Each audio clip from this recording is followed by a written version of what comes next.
As much as I wish I could say that I'm enjoying a nice vacation at the beach,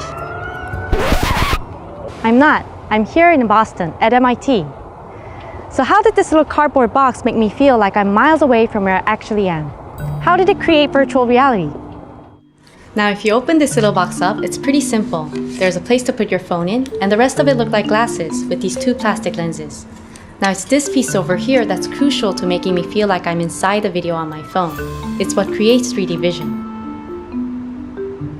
3D vision is actually pretty simple. We have two eyes that's about 3 inches apart. And because of this separation, each of our eyes sees the world from a slightly different perspective. Our brain fuses those two views and creates a sense of depth. Hold out your thumb in front of you and close your left eye. Now try closing your right eye. Do you notice how your thumb jumps a little bit to the left or right when you switch between your eyes? Now bring your thumb a little bit closer to you and do the same thing. It seems to jump even more, right? Depending on how close or far you hold out your thumb, it'll jump more or less. Our brain gets a sense of how far an object is depending on how different it appears from the left versus the right eye. And that's 3D vision. Instead of one picture covering the whole screen, this video has two different images made for each eye that are ever so slightly offset. The cardboard box holds the image in the perfect distance to my eyes and divides the image into two so that each eye focuses on the image. This type of video, the stereoscopic display, simulates what our eyes do naturally and fools our brains into thinking that it's looking at a 3D image by creating a sense of depth. But the cardboard and the video do more than create 3D vision. When you move your head around, it actually reveals new areas of the video. The phone has a couple of sensors that measures position and angle, sort of like a GPS, so it can track how your head is moving. And as you move your head around, the images on the screen adjust so that you feel like you're not only looking at a video, but actually walking through it. Now, if virtual reality is as easy as sliding a phone into a cardboard box, why are we not all living in a virtual world today? There's a couple of reasons. First, reality is more than just what we see.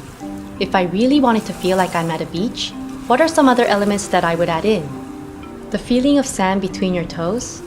The smell of salt water? The sound of wind?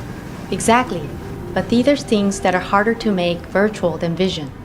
Things like haptics, the science of touch, will help us to better understand our real senses in order to simulate them in virtual reality.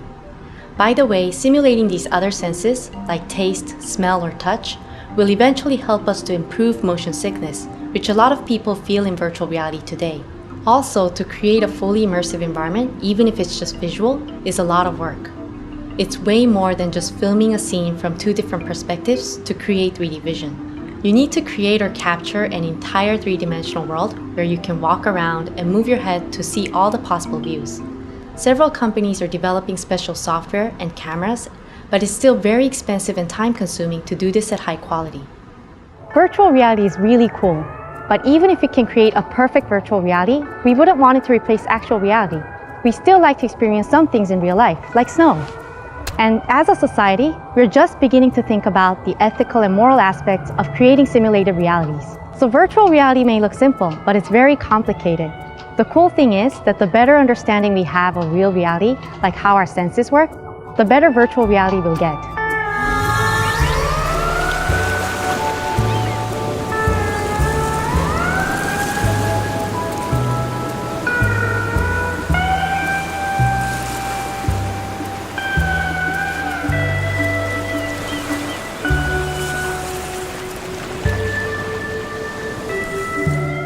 We have to really think beyond efficiency, beyond computing power, beyond just connecting devices, and think about connecting people.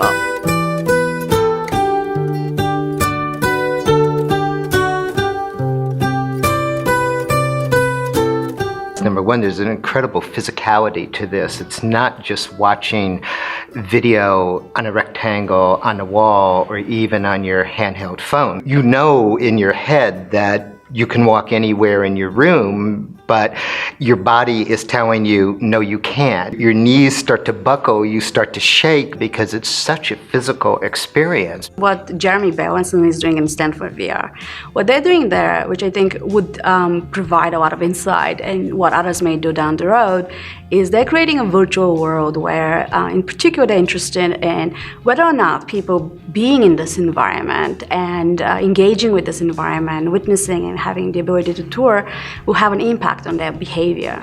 In particular, they created sort of an experience around ocean acidification. You can read about it, you can talk about it with others, you can project, but having the opportunity to walk the shore and see the impact on the environment of what's happening today. This is, I think, an example that is kind of very clear that could suggest areas of how we might use these type of experience in education. To really create new learning experiences. There are consumer devices coming out on the market very soon, which means that they will be available, affordable, and a lot of us can play with them on the college campus in various different settings, in the classroom, outside of classroom. Now with virtual reality, we can start thinking about bringing students to the virtual campfire, having a story, having a conversation that can transcend the classroom, the campus, connect us globally. We can't be doing PowerPoint presentations for them. It's already boring enough in so many cases, and we're going to have to move on from that. And we can't just say, oh, the virtual world is over here or something else. We're just going to deal with the real world, because our students are going to be growing up in a world where they're going to say, I need the skills, I need the knowledge to be able to navigate both the real world and the virtual environment. It's already affecting the movie industry.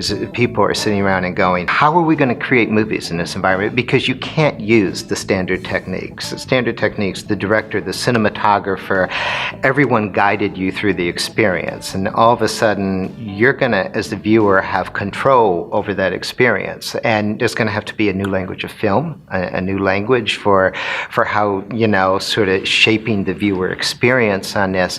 And, there's been different ways. I mean, Chris Melk in Clouds Over SIDRA does a wonderful thing of dropping you into almost like scenes, but then taking you to the other scene. So you don't aimlessly walk around the refugee camp, because you're not going to do VR as a traditional film. You're going to have to come up with something completely different. And I think as this begins to come into higher education, and really it's coming right now, and particularly next year as consumer devices come out, we're going to have to think very carefully about what kind of media do we do? Do we produce? What kind of media do we have our students watch? How do you use this media?